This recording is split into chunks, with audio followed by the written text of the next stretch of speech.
Исәнмесез, хөрмәтле тамашачылар. Яңа гасыр каналында Ком сәгате тапшыруның чираттагы чыгарылышы. Бүген студиябызның кунагы Башкортстанның атказанган мәдәният хезмәткәре, Россиянең һәм Башкортстанның журналистлар берлеге әгъзасы, танылган җәмәгать эшлеклесе Динә Мырзакаева. Динә ханым, исәнмесез? Исәнмесез. Сезне Татарстан башкаласы Казанда күрүебезгә һәм сәламләүебезгә бик шатбыз. Белүебезчә, сез 40 ел буе bir uyuşmada, bir җирдә, bir хезмәттә эшләгәнсез. Шундый узак хезмәт итә торган кешене менә бер урында ничек дип атарга да әйтеп булмый, ничек дип атарга да. Моның өчен күп сабырлык та, күп тәҗрибә дә, һәм әлбәттә инде үз эшеңне ярату да кирәктер. Менә Башкортстанның китап нәшриятыннан аерылу сезгә авыр булгандыр. Шымлап та бу кызыклы 40 ел буе гомер шунда үтте. Бик яшьлегенә эшкә башлап, кече редактор, кече мөхәррир эшеннән башлап инде. Шуннан күтәрелә барып, өлкән мөхәррир, аннан соң инде татар китаплары өчен махсус бүлек ачып җибәрдек. Китап нәшриятында хезмәт салынды. Онда инде ул эш ялкыткыч та кебек, бер яктан карасаң. Менә еллары да зур гына бит инде, эше дә ялкыткыч кына кебек, әмма һәр вакытта да анда яңа авторлар, яңа китаплар, яңа ачышлар. Инде ялкыттымы ул эш сезне дигәннән, мин аннан бизеп тә китмәдем, һәм биздереп тә китмәдем, Аллага шөкер. Мин әле һаман анда хезмәттәшлек итәм. Без анда календарьлар чыгарабыз. Кызларыбыз да яратып кына торалар. Ниндидер бер эш булса, Дин апа, җәһәт кенә килеп җитмәссез микән, менә безнең монда ниндидер мәсьәләбез бар. Шуны бергәләп хәл итеп җибәрсәк икән диләр. Үзем дә китап нәшрияты белән даими кызыксынып торам. Менә тарихында күпмедер дәрәҗәдә өйрәндем. Безнең бит юкса якын гына тарихларыбыз да өйрәнелеп бетмәгән. Шул Башкортстан китап нәшриятының Зәйнәп Биишева исемен йөртә бит инде ул безнең. Зәйнәп Биишева исемендәге Башкортстан китап нәшриятының да моңаша бер генә китап чыкканы бар иде. Аны Сафи абый Куватов эшләгән китап иде ул. Ул 50 еллыкка чыккан иде китап нәшриятының. Шуннан соң инде безнең бит яңа юбилейлар башланды.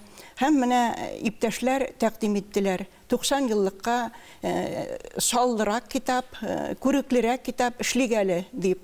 Һәм шул озак эшләүнең бәласедер инде. Мине дә тәкъдим иттеләр һәм аның тарихи өлешен эшләргә туры килде шунда. Һәм матур гына китап килеп чыкты ул. Аллага шөкер. Ул хәтта-ки Русияның нәширләр бәйгесе бар. Шунда зур дипломга лайык булды. Сез бит белемегез буенча тарихчы. Шулай бит. Һөнәрегез буенча тарихчы. Әйтергә кирәк, тарихта бит анда 100% дөрестлек, 100% гаделлек дип әйтик инде берничек тә була алмый торгандыр. Тарихны инде аны заманына күрә теге якка да, бу якка да кайвакыт боргалап алалар. Шулай да менә тарих фәне сезне үзегезне ул кайсы ягы белән җәлеп итте? Кызыксынуыгыз нәрсәдән барлыкка килде аңа? Кызыксыну нәрсәдән барлыкка килде? Беләсезме, авылда бит инде ул ничек үсәсең? Һөнәрләрне күрәсең дә, хәтта ки аның һөнәрен дә әйтеп тормый, менә мин Җәмилә апа булам, мин Лина апа булам. Шәхескә иярәсең. Шәхес белән бәйләп. Кем нинди һөнәр белән шөгыльләнгән, шулай хыялланасың. Әлбәттә, мин нишләптер укытучы булырга теләгән, һөнәр үзләштерергә дигән теләк байтактан бар иде, баштан ук бар иде. Инде тарихчы булуга килгәндә, юкса башка фәннәрдән дә әйбәт кенә укыдым, китәргә була иде. Математика буенча да, химиялардан да, башка фәннәрдән дә. Һәм шулай да тарих нишләптер тартты. Сез менә дөрес әйттегез, хаклысыз. Бездә әйтәләр инде, иң алдан белеп булмаслык фән ул тарих. Чөнки ул сәясәт үзгәргән сайын ничектер үзгәрүе мөмкин. Шулай да инде менә ул тарткандыр инде, һәм шулай итеп мен тарих факультетына барып кердем. Без укыган чакларда ул 70-нче еллар, анда конкурс бик зур була торган иде, һәм ул бик тикә генә, хәзерге сүз белән әйткәндә, тикә генә факультет санала торган иде. Авылдан килгән кеше, авылдан килгән кыз бала, мин беренче тапкыр кирип китә алмадым. Әмма шулай да, соңыннан инде үҗәтлек булгандырмы, максатка омтылышанлык булгандырмы, кичке бүлеккә кирип, мин тарих факультетын Башкортстан университетында, Башкортстан дәүләт университетында тарих факультетын кичкелектә төгәлләдем, тамамладым. Тарихчы дигәннән әйтәгез, менә үзегезнең туган җирегезнең тарихына әйләнеп кайтыйк әле. Сез бит Шакмагыш районы Үзмәш авылыннан. Шакмагыш районының иске Үзмәш тарихы ул өйрәнелгәнме? Бүгенге көндә ул авылда кемнәр яши? Аның киләчәге ничек? Авылыбыз бай, 2 исемле ул. Кашылга дигән исеме дә бар. Элек ул гөрләп торган авыл булган. Бездән ярак түгел менә бәлки Татарстанда да ишетелгән булгандыр, Бәйгелде базары булган бит инде. Бәйгелде базарына актанышлардан хәтта килгәннәр. Шул хәтле халыкны җәлеп итә торган базар булган ул. Безнең авылыбыз юкса заманында гөрләп торган, 2 мәчет булган, мәхәллә уйышкан булган, мәдрәсә эшләгән, һөнәрчеләр, авылыбыз гамәлдә үз көнен үзе күрелгән, шул хәтле һөнәрмән булганнар анда. Менә әле без үскәндә дә әле күп һөнәрләр саклана иде. Минем үземнең әтәй, без әтәй дибез, әтилибез, әтәй дияргә дә мөмкин әлбәттә. Әтәй балта остасы иде, искиткеч балта остасы иде. Дуга бөгәргә, шана ясарга, камыт ясарга, өйне Аллага шөкер үзе бурап кирде. Һәм менә безнең шундый һөнәрле кешеләребез байтак иде, пима басучылар, һәркем үз эше белән. Гөрләп торган авыл иде. Менә без укыганда безнең класста гына 30 бала үстек. Бер класста гына, бер сыйныфта гына. Инде Нигәдер менә сез үткән заманда әйтәсез, бүтән матурлыгы авылның электә калган кебек хәзер. Электә үк калмаса да матурлыгы әле дә бардыр. Әмма Русиядагы күп авыллар дучар булган кебек, безнең авылыбыз да кичерәйгәннән кичерәя бара.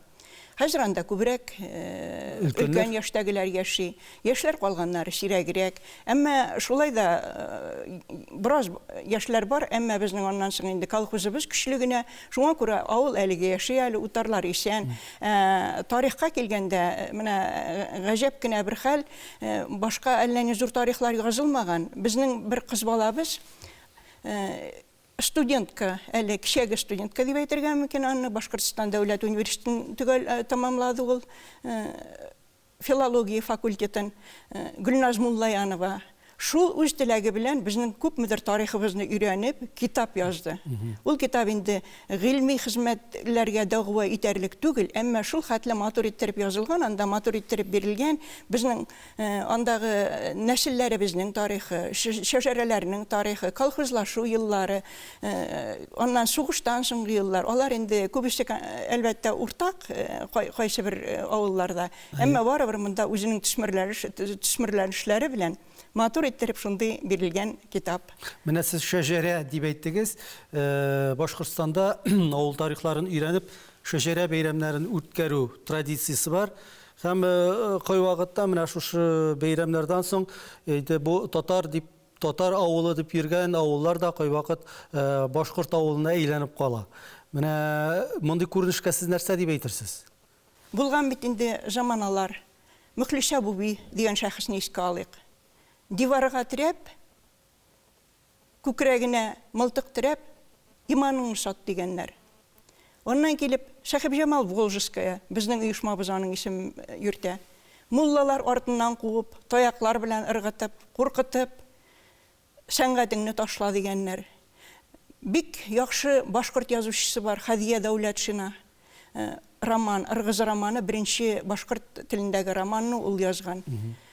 Милләтеңне ташла, мәдәниятеңне ташла дигәннәр, тоткынга япканнар. Әмма шушы хатын-кызлар да чигенмәгәннәр, үз сүзләрен әйтә белгәннәр һәм үз мәсләкләрендә, үз ниятләрендә калганнар.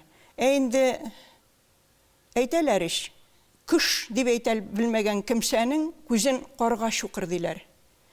Үз сүзеңне әйтә белү дә кирәктер. Беркемгә дә минемчә шәҗәрәне көчләп такмый кебек.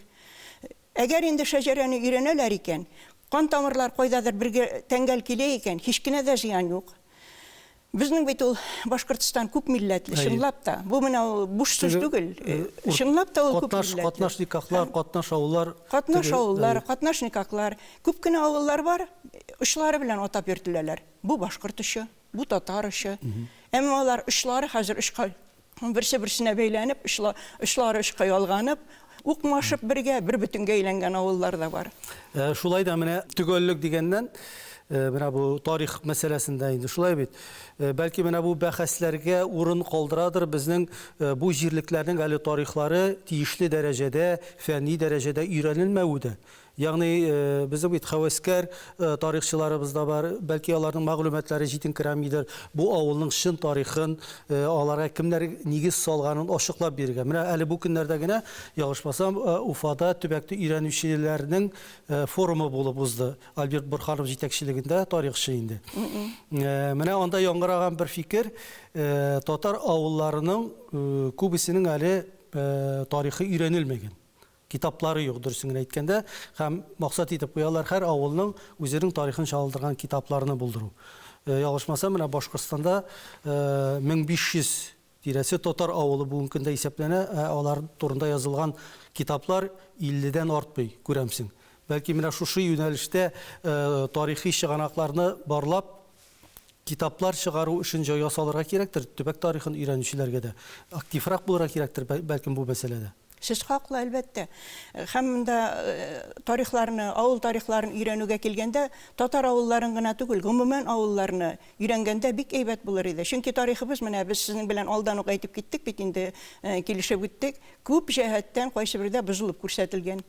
Аларны ачыклар өчен чынлап та фәнни мәгълүматлар кирәк. Ә менә инде ул фәнни мәгълүматларга килгәндә, язма мәгълүматларга караганда, таш язмалар, кабер ташлары бигрәк тә зур әһмияткә ия алар. Анда инде менә күренеп тора, кемнәр булган монда, кемнәр яшәгән, шуларны өйрәнеп, һәм китаплар булсын иде алар кешеләргә аңлаешлы.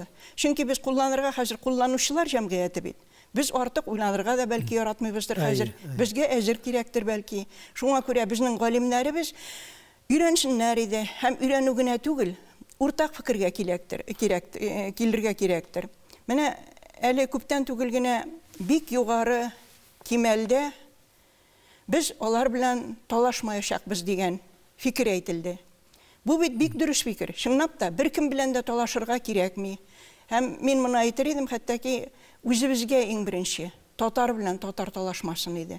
Бергәлектә генә көч. Һәм әгәр инде төрки кавымнар бер-берсе белән берләшеп, шул авылларның тарихын, катнаш авылларның тарихын бергәләп килешеп, ай агайлар, менә шулай булган бит әле, ай апайлар, менә шулай булган бит әле дип килешеп, бергәләп ачыкласалар, минемчә әйбәт булыр иде кебек. Гомумән юкса, авылларда күбесендә менә йөрүштерләр бит инде, без Сәхви Шамал белән дә йөрибез. Тату яши халык, Аллага шөкер. Ул хәтле мин милләткә шикалашу, ызгышу бар дип әйтмәс идем. Безнең бит инде татар халкы элегелектән гыйлемгә, белемгә омтылган, шулай бит. Ә инде гыйлемнең төп чыганагын без әйтәбез, китап дип, китап ул белем шишмәсе иде дип әйтәбез. Чөнки бүгенге көндә китап әле менә сезнең фикерегезчә, гомер буе китап нәшер иткән кешенең фикеренчә, бүген дә әле ул гыйлем чыганагы булып калдымы, әллә инде үзенең позицияларын электрон масса күләм мәгълүмат чараларына биреп барамы? Чынлап та мәгърифәт, гыйлем китаптан килә. Китап мөгъҗизә ул. Марксизм, ленинизмга кергәчтен Ленинда ишкә төшереп үтик инде. Нәкъ ул әйткән бит. Татарлардан да гыйлемлерәк халык юк Русиядә дигән. Һәм без китаплы халык булганбыз, гомер буена. Әле дә китап, әлбәттә, заман заңнарына бирешә биреп, үзенең күпмедер дәрәҗәсен шәк кына төшерә язгандыр ул. Менә 80нче еллар белән чагыштырсак, анда гаиләләр алганнар ел сайын 20-30 китап һәр гаилә сатып алган. Хәзер инде ул саннарны әлбәттә кабатлап булмыйдыр. Әмма минемчә барыбер китап үзенең әле әһәмиятен югалтмаган. Шул ук мәктәпләрдә электрон вариантларга күчкән хәлдә дә барыбер кадимге дәреслекләрендә кулланалар, матур иттереп өйрәнәләр, укыйлар. Мостай Кәримнең дә сүзе бар бит. Китапка кагылу гына сөйгәнеңә кагылган кебек ди. Сөйеп укыйлар китапны, әдәби китапларны бигрәк тә инде. Бүген халык китап укымый дип әйтәбез инде без. Бу нәрсә, менә бу заманның менә бер үзенчәлегеме, әллә инде китапларга реклама җитми микән? Мәсәлән, кызыксындырган очракта кешене ниндидер китапның кыскача гына эчтәлеге белән, бәлки моның укучылары да артыр иде. Шул ук 70-нче елларны искә төшерсәк, анда бит китапка мода да бар иде. Әлбәттә, кайберәүләр аны сатып алганнардыр үзен тынычландырыр өчен. Менә хәтәр шәп китап сатып алдым дип. Аннары матурлык өчен куючылар да булды. Матурлык өчен дә куючылар булганнардыр. Әмма шул ук вакытта китап укылды бит анда. Шул хәтле барыбер китапларны яратып укыдылар, кулландылар. Әле инде китап укылмый ук дип әйтмәс идем мин. Китап укучылар күп ул. Менә безнең Зәки Валиди исемдәге республика китапханасына барсаң, студентлар анда утыргалыйлар еш кына, мәктәпләрдә шулай ук. Шуннан соң безнең үзебезнең балаларыбыз икесе дә, Аллага шөкер, китап яраттылар һәм китап укыйлар. Китапсыз алар үзләрен күз алдына китермиләр, минемчә, шуңа күрә ул тәрбиягә дә карыйдыр. Модага гына да түгел хәтта кем. Әмма менә монда инде шул социаль багланыш, кешене нәрсәгә өйрәтү күпмедер дәрәҗәдә ансы да игътибарга лаектыр. Укы дип әйтеп, шул ук пропаганда булса, бәлки китап үзенең позицияларын ул хәтле югалтып та бетмәс. Сез 2011 елга кадәр китап нәшриятында эшләдегез, шулай бит? Әйе. Менә әгәр дә сез эшләгән чорларны искә алсак, ул чорларда милли мәгариф юнәлешендә, дип әйтик, дәреслекләр, китаплар ни дәрәҗәдә чыгарыла иде һәм алар шушы сезнең эшләгән дәврдә аларның күләме артуга бардымы, әллә кимүгә бардымы? Мин дәреслекләр редакциясында эшләдем. 20 ел. Бу үзебезнең дәреслекләр чыгара торган редакция инде, ул бөтен Башкортстан өчен дәреслекләр чыгара иде. Ягъни сез тәрҗемә иттегез. Тәрҗемәләрдә миндә дә булды тәрҗемәләр.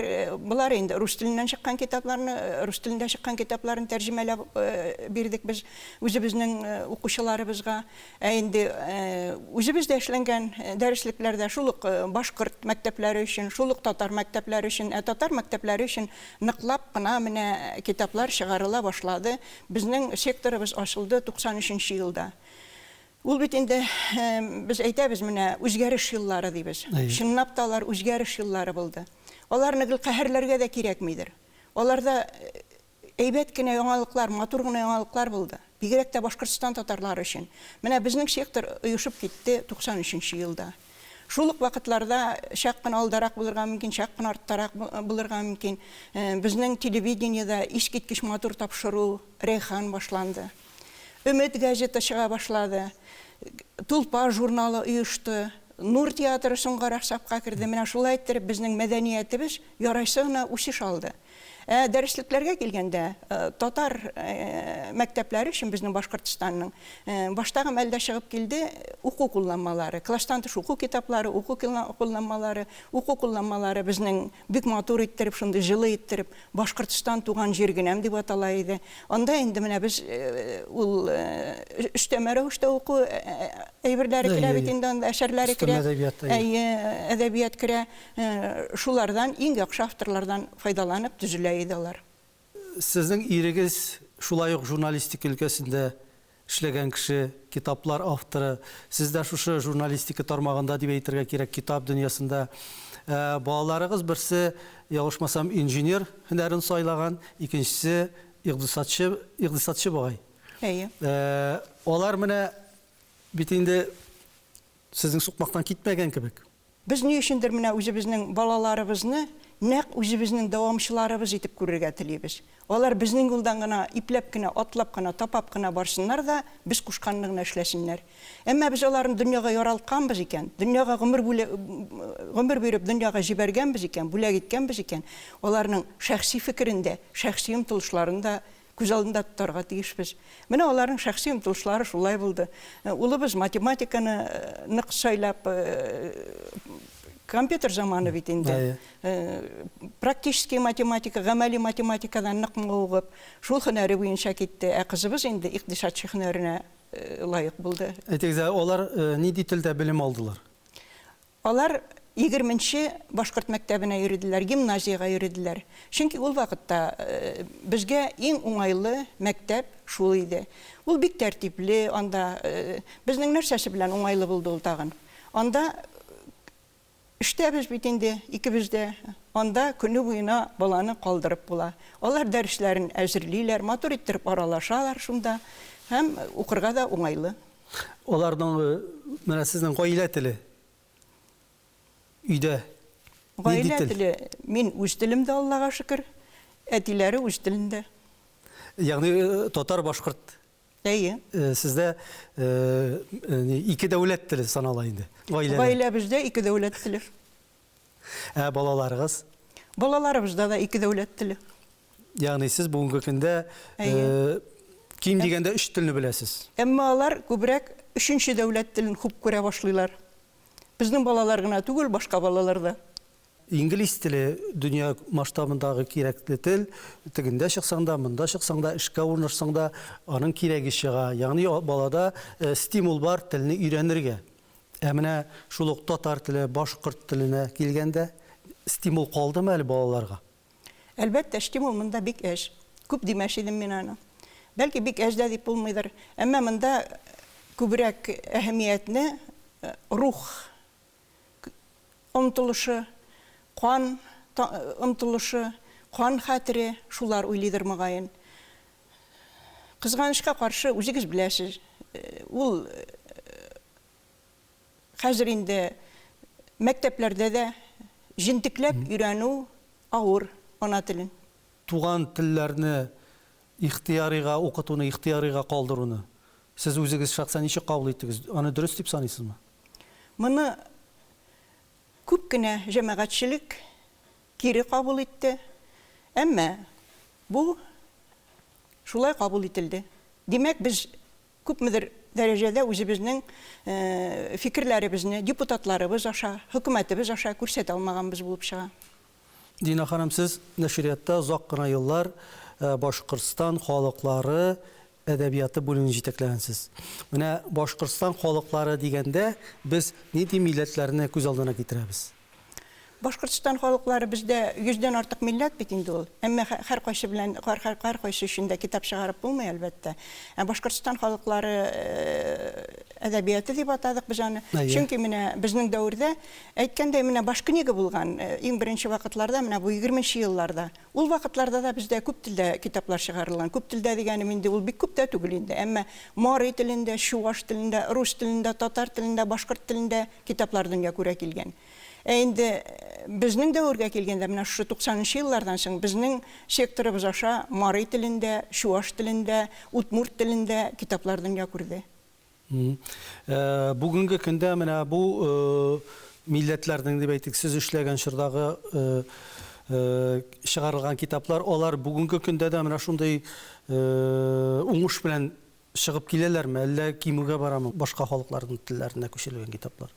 Тәрҗемә китаплары күбрәк инде хәзер рус теленнән тәрҗемә китаплары чыга, әмма алар күпме дәрәҗәдә чыга икәнлеген тәгаен генә хәзер бит инде мин 11нче елда эшләгән. Шуңа күрә әйтүе миңа. Булай юкса тәрҗемә китаплары да чыгадыр дип уйлыйм. Татар әдәбиятының, татар китапларының аларның дәрәҗәсе нинди иде сез эшләгән чорда? Аларга ихтыяҗ күп идеме? Ихтыяҗ булгандыр дип уйлыйм. Чөнки менә без эшли башлаган гына чорда бик җылы кабул ителде ул безнең секторның ачылуы. Анда килеп йөрүделәр инде безнең иң данлыклы шагыйрьләребез, язучыларыбыз. Без утырып урнашып та өлгермәдек. Үзебезнең бүлмәләребезгә килеп керә Назар Нәҗми, килеп керә Ангамат Навай, килеп керә Мостай Кәрим.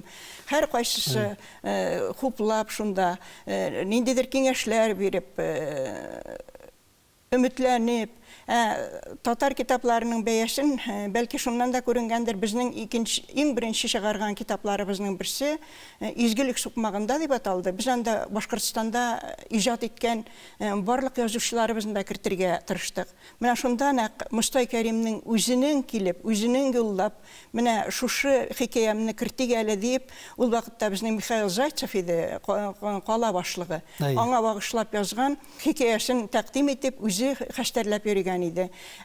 Китапларыбыз әйбәт булды дип уйлыйм. Ихтияҗ булгандыр. Менә уйлап карасаң, 40 ел гомер бик зур гына бит инде ул.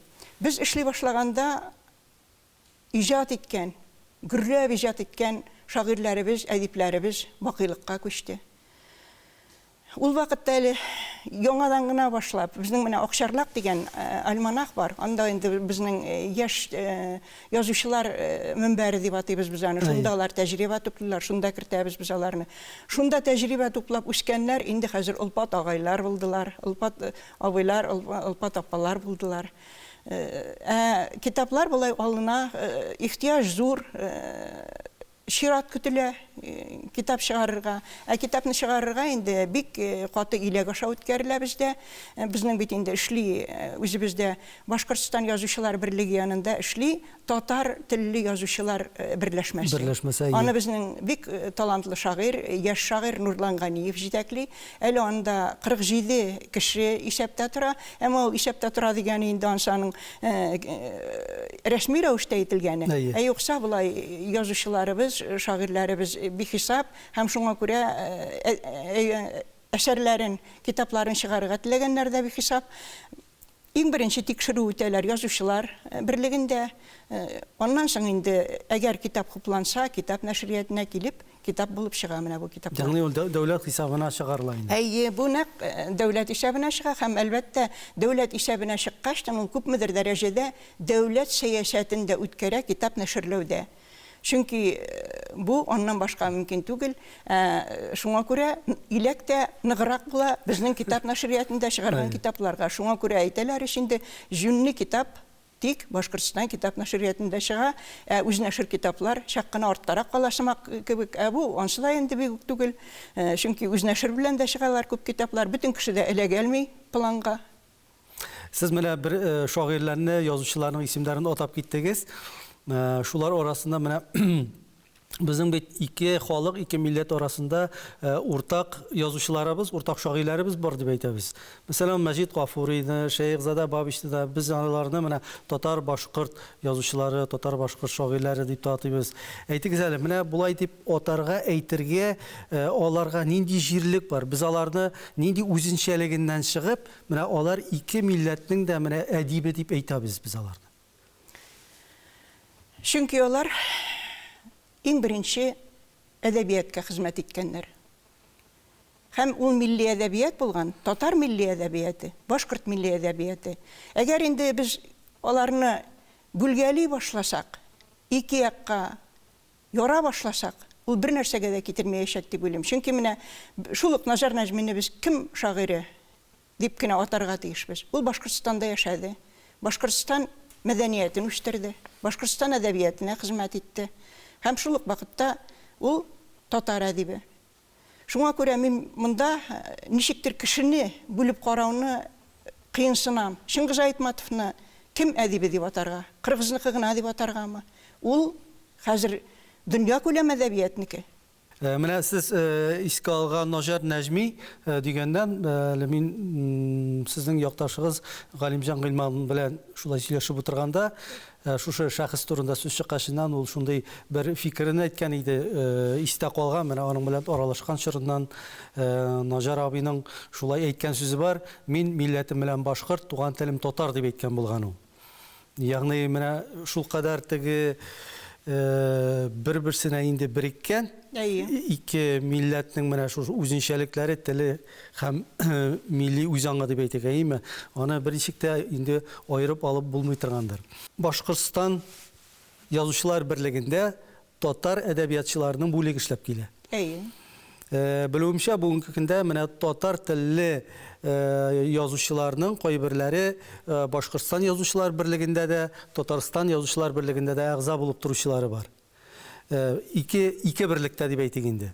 Менә бу алар өчен уңайлымы, каршылыкка китермиме менә мондай ике бүлектә тору дип әйтик инде? Мин ондыйларны белмим диярлек. Халиша Мәдәришева бар безнең, ул Татарстанда гына. Шулай ук Ләйсән Кәшпи безнең Татарстанда, Рим абый Идиятуллин булды безнең Татарстанда. Булай юкса ике берлектә дә торучылар. Берлектә дә торганны мин ишли алмыйм. Атап кына әйтә алмыйсыз. Ишли алмыйм. Башкортстан язучылар берлегендәге татар язучыларның бүлеге, ул ниндидер административ, рухи нинди көчкә ия алар? Аларның эш нәтиҗәләре нәрсәгә бәйле? Алар шул ук Башкортстан язучылар берлеге нинди вәкаләтләргә ия, безнең Башкортстан татар әдипләре берләшмәсендә шул ук вәкаләтләргә ия. Шул ук китап чыгаруга тәкъдим итүләр, башка мәсьәләләр язучылар белән хәл ителә торган бөтен мәсьәләләрне алар хәл итәргә вәкаләтле. Вәкаләтле.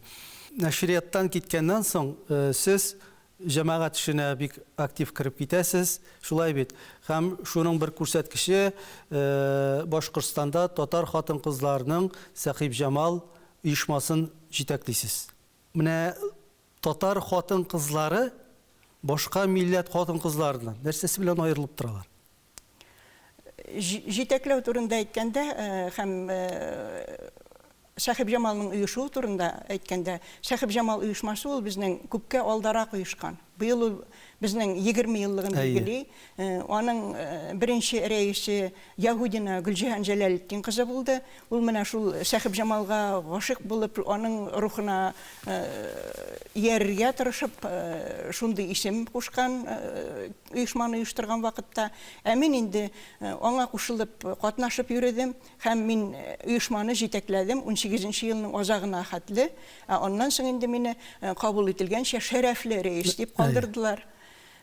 Татар хатын-кызлары нәрсәсе белән аерыла? Бу чиракта Рудольф Нуриевны искә төшерү кирәктер. Ул менә бик кызыклы иттереп әйтә бит.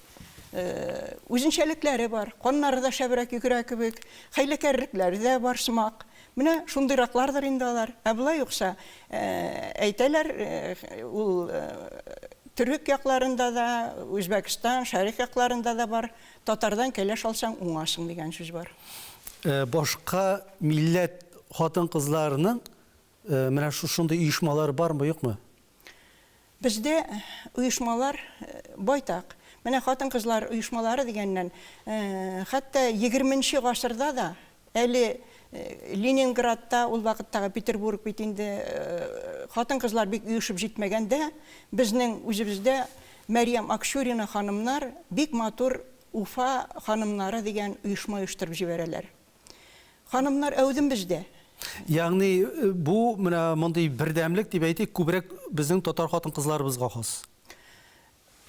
Мин әле башка ханымнарга да җитәләм, чөнки бездә халыклар дуслыгы йортында җәмгыятьләр бар, байтак. Марилар, Чуашлар, аларның да хатын-кызлар оешмалары үзләре эшли, һәм безнең бит инде менә башкорт агыйнәйләре оешмасы бик әйбәт эшли, башкорт хатын-кызлары оешмасы бик эшли, һәм менә барыбыз бергәләп Башкортстан хатын-кызлары дигән безнең оешмабыз бар. Султанова Рәшидә Искәндәр кызы анда җитәкчелек итә. Менә анда да катнашып эшләп йөриләр безнең хатын-кызларыбыз. Ул хәтле ныклап милләт айыру кайсы бердә җуелып та кала. Менә Гафури районында безнең Сәхиб Җамал оешмаларыбыз, алар бергәләп эшлиләр агыйнәйләр оешмасы белән. Чөнки агыйнәйләрнең дә бит шул ук максатлар. Аяклык, балаларны әйбәт иттереп тәрбияләп үстерү, дөньяны матур иттереп көтү һәм уртак мәсьәләләрне бергәләп чишү, бергә таянып чишү. Күмәк булганда гына бит көч. Білуімше, бүгінгі күнде шул ук Башқұртстанда, мәсәлән, шушы Сәхип Жамал оешмасы, ялгышмасам әле татар хатын-кызларның ахиретләр оешмасы, Аккалфак инде ул Бөтендөнья татар конгрессының Аккалфак оешмасының бүлекчәсе дип әйтергә кирәк. Сезгә менә бу эшчәнлек барышында бер-берегезне кабатларга туры килмиме? Аермалык нәрсәдә бармы үзенчәлеге? Һәр менә бу оешманың менә бу аныкы гына дигән фирменный эшчәнлеге. Эшләгән кешегә эш шул хәтле күп, майдан шул хәтле күп, тәвәккәллә дә эшлә. Юкса урын җитәрлек, мәсләкләр күп, юнәлешләр күп. Булай юкса шак кына аерымланулар бар. Аккалфак бик көчле бара, мәктәпләр белән эшләүдә, халык белән эшләүдә, ханымнар белән эшләүдә. Безнең инде менә мәгърифәт, мәдәният, матбугат күбрәк. Һәм безнең үзебезнең оешмабыздагы бүлекчәләрнең дә җитәкчеләре нәкъ менә шундый ханымнар. Халисә Мәдәрисова безнең җитәкли Нуриман бүлекчәсен. Рафига Усманова менә көчле шагыйрәбез бит инде Борай бүлекчәсен җитәкли. Мин монда барсында әйтеп тә бетерелмәмдер кебек. Һәр оешманың үзенең юнәлеше күпмедер бар. Әмма аларның уртак нокталары бергәләп тартырдай йөкләре әллә күпме рәхәтләнеп тарт. Дина ханым, әйтәгез менә бу Сәхип Жамал оешмасының эшчәнлегенә бераз юнәлешләп тукталып аттык әле. Сез әйттегез менә мәдәният юнәлешендә, тәрбия юнәлешендә дип кемнәр белән сезгә эшләргә туры килә, кулга кул тотынышып менә авыллардамы, район җирлекләрендәме, кемнәр алар һәм алар сезгә менә ачык йөз белән баралармы бу хезмәттәшлектә? Әлбәттә, бөтен районнар белән гамәлдә эшлибез дигән дияргә мөмкин. Инде безнең иң уңышлы проектларыбызның, шул проект дигән сүз бар бит инде, башлангычларыбызның берсе ул шагыйрәләр сүзе Җиһан Сере. Бу беренче тапкыр 2013 елда оештырган идек моны. Ул Нур театрында үтте. Нур бит инде безнең исемен йөртә, нәкъ менә Сәхип Жамал Волжскаядан аның истәлеге хөрмәтенә. Һәм менә шушы проект буенча эшләү хатын-кызларыбызның, иҗади хатын-кызларыбызны берләштерүгә бик зур сәбәп булды. Ул бит хезмәтеңне кеше күрсә, күңел күтәрелә. Монда инде гади хезмәт кенә түгел бит бу. Ул бит шигырь, әсәр, әдәби әсәрләр барсы да языла халыкка җиткерү өчен. Беркем дә тукта күңелемнән чыкты да менә монда язып куйым да шул килеш калыр димәй. Аны халыкка җиткерү өчен ул җан авазы булып чыга, шагыйрәләрнең күңеленнән чыга. Менә шушы проект буенча эшләүләр буенча безнең барлык районнарыбызда катнашты һәм менә безнең шул әле менә Казанда үтте. Шагыйрәләр сүзе Җиһан Сере Кариев театрында бик сөенешеп килделәр. Иң көчле шагыйрәләребезне алып килдек без анда. Гамәлдә безнең 5 дистәләп шагыйрәбез сәхнәдән үзенең тамашачылары алдында майдан тотты. Тамашачылар алдында хисап тотты. Ул бит инде китапны яздың да куйдың, анда кайтаваз әзрәк була. Менә монда күзгә күз карап сөйләшүдә, тамашачының үзен күрүдә һәм тамашачының алкышларында, аларны яратып карауларында, мәхәббәтле мөнәсәбәтләрендә үзләренең иҗатын хуплауны күрүдә шагыйрәләребез дәртләнеп китәләр. Менә шул юнәлештә безнең Сәхип Җамалның иң уңышлы эшләренең берседер мөгаен. Булай юкса без халыклар дуслыгы йортында безнең үзебезнең бүлмәбез бар. Анда безгә залны бирәләр. Шулай хәзер менә безнең Башкортостандагы конгрессның вәкиллегендә офисында бик матур зал бар. Шунда без китап туйлары үткәрәбез. Китап чыктымы, ул бит үзе бер мөгъҗиза. Китап чыккач сөенчеләү гадәте бар. Һәм менә без анда авторларыбызны чакырып, нинди китап чыккан, үзебезнең авторларыбызны котлашып, шундый китап бәйрәмнәре бик еш үтә. Башка чараларда, менә Кушнаренкада табигать бәйрәмнәре дә бик күп үтте. Кушнаренкада бик кызыклы гына нокта бар. Анда меридианнар һәм параллельләр кисешә, 55-кә 55 дип атала. Ягъни түгәрәк саннар. Түгәрәк саннар. Менә шунда безнең Кушнаренканың Сәхип Җамал бүлекчәсе җитәкчесе Резида Сабитова. Ул безнең гимнны язган кеше. Диләпа белән алар гимнны яздылар. Безнең үзебезнең гимн да бар. Бик матур яңгырый ул. Сәхип Җамал исемнәре кереп анда. Менә шул гимнны язган безнең композиторыбыз, ул үзе Акъяту дигән авылда, бик матур шундай Яңа Сәет Акъяту дип йөртәләр. Шул авылда хезмәт сала клубта табигать бәйрәмнәренә чакырып, шул нокталарга без барып, үзебезнең бәйрәмнәрне оештырган бар. Табигатьне саклауда яна өмәләр, хатын-кызга бит инде гел сөлге чигеп кенә дә булмый, калфак чигеп кенә дә булмый. Аларны да эшлиләр. Менә бер исемне атап китәсем килә, башкаларын атамасам үпкәләмәсләр микән? Безнең Дим биштәсендә Рима Нәби кызы бар, Аминева. Кулыннан килмәгән эше юк. Әйтәләр, җигет кешегә 70 төрле һөнәрдә әз. Бу инде егетләрдән дә уздырып 77 һөнәрне дә беләдер мөгаен. Сез әйтеп киттегез, менә 50ләп шагыйрәбез бар дип. Бу Башкортстан җирлегеннән чыккан шагыйрәләрме? Менә бу 50 шагыйрә. Хатын-кызлар. Катнашучыларны әйткәндә, сонлап әйткән чакта, аларның кабатланганнары да булды. Бездә менә Башкортстанда 50 шагыйрә дип бар дип әйтү, ул беренчектә дөреслеккә тәңгәл килмәс иде, бик зур хилафлык булыр иде. Бездә алар бихисап күп. Бихисап. Ягъни алар язучылар берлегендә әгъза булып тормый, һөнәри шагыйрьләр түгел, барысы да. Барысы да һөнәри шагыйрьләр түгел. Әмма безнең беренче кичәләребездә гел һөнәри шагыйрьләр генә катнашты. Әмма аннан соң бит инде ул елгаларны тазартып тормасаң, суны куюның тазартып тормасаң, шишмә сайыга, су килү туктала, шуңа күрә яшьләрне барларга кирәк. Менә ул җәһәттән безнең бу китап нәшриятында чыккан Акчарлаклар альманахы бик зур әһәмияткә ия булды. Яшь шагыйрәләребез ишеп чыкты, алар да күп кенә безнең, алар да катнаштылар. Сезнең игътибарыгыз иткәнегез юк микән? Менә соңгы елларда, дип әйтик, менә шигърияттә башлыча хатын-кызларыбыз лидерлыкны алды. Ягъни ир-егет, ир-ат шагыйрьләр ничектер кимеп бара, түгелме? Беләсезме, ул шигърияттә генә түгел, гомумән күп җәһәттән дә ирләр бәлки үзләренең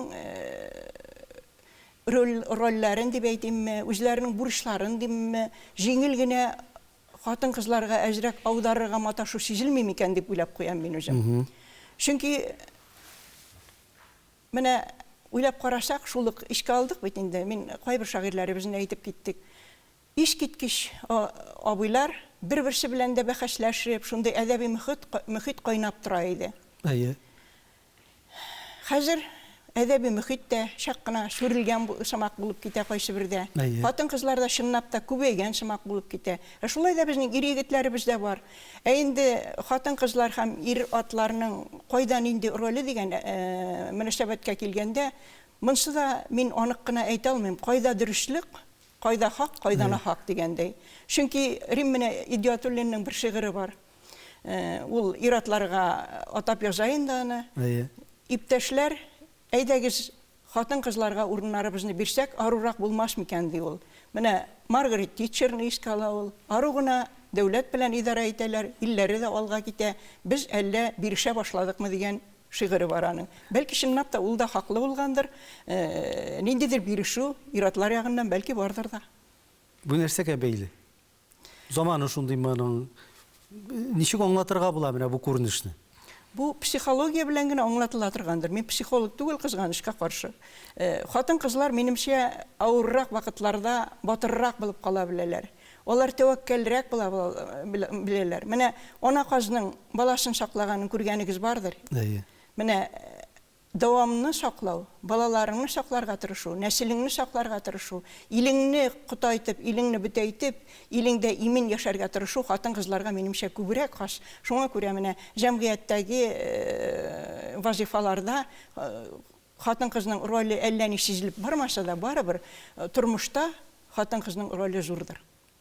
Әйтегез әле, менә сезнең оешмада менә бу эшләрне башлап йөрүчеләр арасында дип әйтик, яшьләр бармы? Яшьләр тартыламы бу эшкә? Сездән соң менә бу җәмгыятьне калдырырга Алмаш буын үсеп киләме, юкмы? Алмаш дигәннән әле безнең җәмгыятебезне җитәкли бик күркәм ханым Флүсә Сөләйман кызы Назаргулова. Ул бер вакытында мәгариф өлкәсендә эшләгән мәгариф ветераны, әйбәт иттереп эшне алып бара. Әле инде әлбәттә төп көчне безнең тәшкил итә шул электәнрәк килгәннәр, әмма яшьләрне җәлеп итә киләбез. Яшьләр бар дип уйлыйм. Менә киләләр, катнашалар. Безнең әле ачылды калфаклар чигү буенча менә остаханабыз, анда да яшьләр дә күренә. Хәтта ки өлкәнрәк яшьтәге апаларыбыз алып киләләр үзләренең уныкаларында. Кулларына энә тоттырып, шәйлән тоттырып, шигәргә өйрәтеп, менә инде авылында нәнәсе, картинәсе кырында эшкә өйрәнә бергә күрә. Болай юкса яшьләр булыр дип уйлыйм. Башкортстан җирлегендә татарлар үз ватаннарында борын-борынгыдан яшиләр. Татарстан җирендә шулай ук татарлар борын-борынгыдан үз җирләрендә яшиләр. Әмма ләкин Татарстан дигән уртак ватан бар бит әле, төшенчәсе шулай бит. Менә Казан, Татарстан. Сез Башкортстанда яшәсәгез дә, менә Казанны ничек үзегезгә кабул итәсез? Сезгә ул һәр вакытта якты йөзле, якты чырайлымы? Кинәт кенә искә төште. Безнең талантлы шагыйрәбез бар, Башкортстанның халык шагыйре ул Тамара Ганиева. Аның бер шигъри юллары бар. Истанбуллар сирәк искә төшә, тартам әгәр Казан тарафлары. Казан тарафлары минемчә татарларны гына түгел, мәгърифәткә омтылган төрки халыкларның, төрки кавемнәренең барчасында үзенә ылыктыра кебек, үзенә җәлеп итә кебек, тарта кебек. Инде безгә әлбәттә чынлап та ул бер тарихи терәк, ныклы терәк, рухи терәк булып тора. Ярдәмен сизәсезме сез? Менә җитәрлекме аның игътибары сезгә? Бизмәннәргә салып үлчәү авырдыр инде моны. Болай юкса менә соңгы вакытларда чынлап та җылы караш, якты караш ныграк сизелә башлады. Димәк, җылы карашның җитмәгән вакыты да булган. Аерылган итеп хис итмисезме үзегезне? Башкортстанда шикләр аерылса да, без үзебезнең ватаныбызда яшибез. Шул ук уртак ватан, шул ук Русия. Һәм ниндидер аерымлану, ниндидер шикләшү юктыр дип уйлыйм. Нина ханым, әйтегез әле, менә сез гомер буе әдәбиятка, журналистикага хезмәт иткән кеше, үсеп килүче менә буынга, яшь әти-әниләргә бүгенге вазгыятьтән чыгып нәрсә дип әйтер идегез? Чөнки менә без әйтәбез, телгә игътибар кимеп бара, телне укыту мәктәпләрдә сүрелеп бетеп бара. Менә мондый шартларда без милләт буларак сакланып калыр өчен безгә нәрсә эшләргә кирәк? Нишләргә кирәк? Һәр кемгә. Заманалар авыр, еллар ябык, дусиш кирәк, дөнья көтәргә дип җырлаган кебек, бердәм булып, бергәләшеп хәл итәргә кирәк бу мәсьәләләрне. Бәлки чынлап та куюрак куяргадыр милли мәсьәләләрне дә. Әмма монда нәкъ бердәмлек булырга тиеш. Кеше милләтләр бердәм булып кына, бер-берсен яклап кына, бер-берсен этеп төртеп түгел, кәмсетеп түгел, бер-берсен яклап кына, бергә кул тотышып, җитәкләшеп кына алга баралар кебек. Бу минем карашым. Чөнки менә үзегез уйлап карагыз. Гаиләдә бар олысы, кишесе. Олысы кешесен даими рәвештә җәберләп торса, син хөртсең, син начарсың дип торса, ул әлбәттә алга таба бара алмый. Әгәр инде менә хуплау тапса, өлкәннәрдән ярдәм күрсә бер-берсеннән, ул гаиләдә әлбәттә бәхет тә була, куаныч та була, түгәрәк дөнья була. Әгәр без гаилә дип алсак үзебезнең зур илебезне, монда инде өлкән милләтләрдә кеше милләтләрне хөрмәт итеп, җитәкләшеп, бергәләп яшәргә тиеш дип уйлыйм. Бүгенге көндә менә Россия масштабында милләтләргә тигез караш булдырыр өчен нәрсә эшләргә кирәк? Кануннарны яхшыртырга бугайын, һәм кануннарны яхшыртыр өчен үз сүзләрен әйтә белерлек, һәм халыкны аңлый белерлек депутатлар сайларгадыр. Чөнки халыктан ераклашу да көчәйде шикелле. Менә бу җәһәттән эшләрлек эшләр бардыр дип уйлыйм. Сезгә бик зур рәхмәт, Дина ханым. Эштәлекле әңгәмәгез өчен. Сезгә инде киләчәктә менә бу җәмәгать эшегездә халык белән, бигрәк тә менә бу хатын-кызлар оешмасында эшчәнлегегездә уңышлар телибез. Казан белән Уфа арасындагы юллар суынмасын, üzülмәсен. Сезне киләчәктә дә көтеп калабыз һәм сезгә сәламәтлек телибез. Рәхмәт.